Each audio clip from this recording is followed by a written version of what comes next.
두 번째 계약한 그 임차인이 조기 전출했어요. 1년밖에 못 살았습니다. 그러니까 상생 임대차 계약을 맺고 2년을 임차인하고 계약 관계가 성립이 돼야 되는데 1년 만에 조기 전출했기 때문에 비과세를 받을 수가 없습니다. 이게 중요한 겁니다.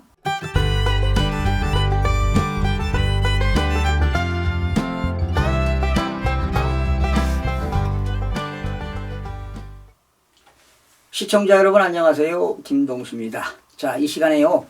양도소득세 실수 사례에 대해서 알아보겠습니다. 벌써 24번째 시간이 되겠습니다. 여러분 지난 시간에 상생임대주택 특례기간에 대해서 말씀드렸죠. 상생임대주택의 특례기간은 지난 2021년 12월 20일부터 올해까지입니다. 2024년 12월 31일까지인데요. 이거는 소득세법 대통령령 시행령에 있기 때문에 아마 또 1년간 연장이 될지도 모르겠습니다. 현재 그렇습니다. 자, 여러분 상생임대주택 어떤 사례냐면요. 여러분들이 직전 임대차 계약을 체결했어요. 한 2년 체결했고 다시 재계약해가지고 상생임대차 계약을 체결했는데 주택임대차 보호법에서는 보통 임대기간이 몇 년입니까? 2년이죠. 그런데 2년을 다 채우지 못한 상태에서 임차인이 그 다른 데로 조기 전출을 했습니다. 그러니까 임대차 계약 기간이 2년인데 2년 그 기간을 채우지 못하고 이사를 갔다는 것이지요. 자, 이렇다면 과연 상생임대주택에 대해서 양도소득세를 비과세 받을 수 있느냐 하는 그런 사례가 되겠습니다. 자, 실수 사례가 되겠는데요. 자, 2018년 2월에요. A주택을 취득했습니다. A주택을 취득했는데 9억 원에 취득했네요.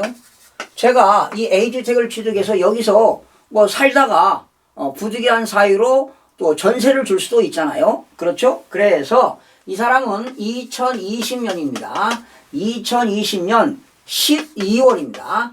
12월에 직전 임대차 계약을 체결했습니다. 직전 임대차 계약을 체결했는데 보증금은 얼마냐? 4억입니다. 4억 원의 직전 임대차 계약을 체결했습니다. 그러니까 임대차 계약 기간 2년이 되겠죠. 그래서 이제 2년이 지나서 2022년 12월 이제 2년이 지났습니다. 12월에 집주인하고 임대인하고 세입자 임차인 간에 상생 임대차 계약을 체결했습니다. 상생 임대차 계약을 체결했습니다.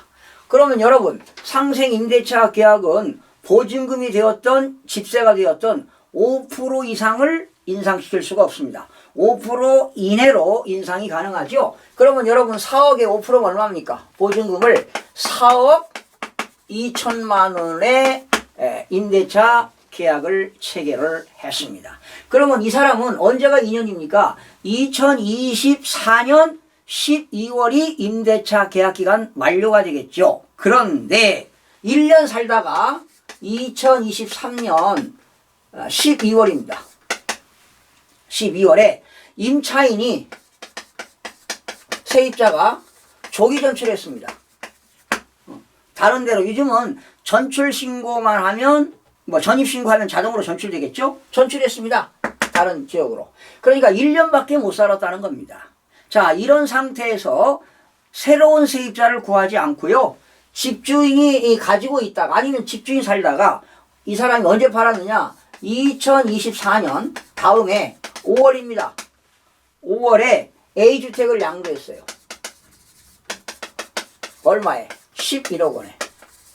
이 사람은 집이 하나입니다. 1세대 1주택인데 과연 비과세 받을 수 있을까요? 양도소득세가 과세가 될까요? 결론부터 말씀드리면 양도소득세 과세입니다. 세금 내야 돼요. 왜? 상생임대차 계약의 요건이 충족이 안 됐어요. 12월에 재계약을 체결했으면 2024년 12월이 만기입니다.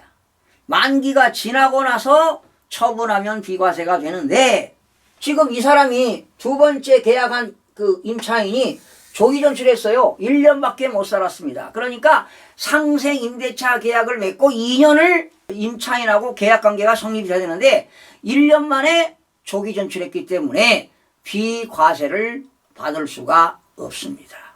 이게 중요한 겁니다. 자, 그런데 여기서 이 임차인이 조기 전출을 했는데 부득이한 사유가 있었습니다. 원래 임대차 기간이 2년인데 부득이한 사유가 있었어요. 뭐 가족의 무슨 뭐 질병 요양을 위해서 뭐 떠나야 되겠다. 또 뭐 남편이 세대원 중에 또 세대주가 타 지방에 발령을 받아서 부득이하게 이사를 가야 되겠다. 그럴 때는 과세관청이 혜택을 줍니다. 그러나 조건이 있어요. 무조건 혜택 주는 게 아니라 다시 2023년 12월에 다시 새로운 임차인과 또 계약을 맺어야 됩니다. 그러면 이때 임차인이 1년간 거주했으니까 새로운 임차인 만약에 갑과 을이 계약을 맺었다면 이제 을이 조기 전출했으니까 새로운 병과 임대차 계약을 맺어가지고 이 보증금 4억 2천 이상으로 계약하면 안 됩니다. 상생 임대차 계약을 맺었던 원래는 4억인데 5% 인상시켜서 4억 2천에 다시 계약을 체결했다. 제3자하고 병이라는 사람하고. 그렇다면 과세관청은 비과세를 해줍니다. 그러나 지금 이 사람이 을이라는 사람이 1년 임대차 계약 기간이었죠. 새로운 임차인하고 다시 1년 이상을 또 임대차 계약을 해서 2년을 채웠다면 이 임대차 기간은 더해줍니다. 예. 그러니까 이렇게 생각하시면 됩니다. 갑과 을이 직전 임대차 계약을 체결했어요. 그리고 다시 갑과 을이 상생 임대차 계약을 체결했어요. 여기는 2년을 임대차 계약이고 원래는 2년인데 1년 임대차 계약 기간을 2년을 채우지 못하고 1년 살다가 뭐 했습니까? 임차인 조기 전출했어요. 이 임차인이 조기 전출했다니까요.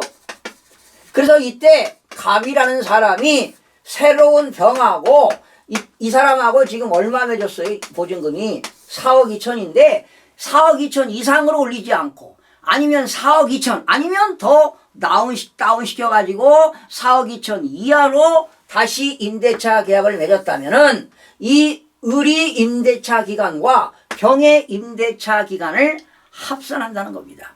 합산. 예, 그래서 2년이 되게 되면 비과세 해주겠다. 그리고 여기서 1년 했고 임대차 계약 기간 만약에 뭐 2년을 하던 1년 했던 2년을 채웠다.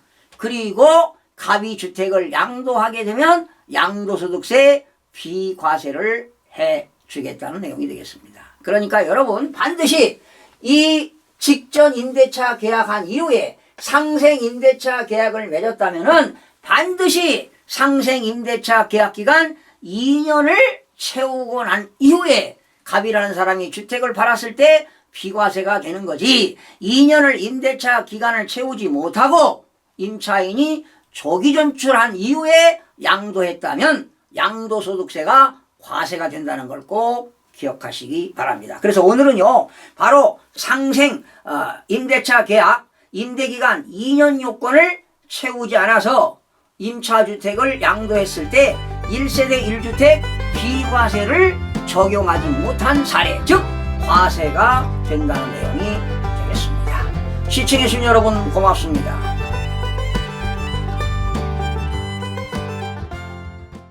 구독과 좋아요, 알림 설정을 누르시면 더 많은 정보를 얻을 수 있습니다.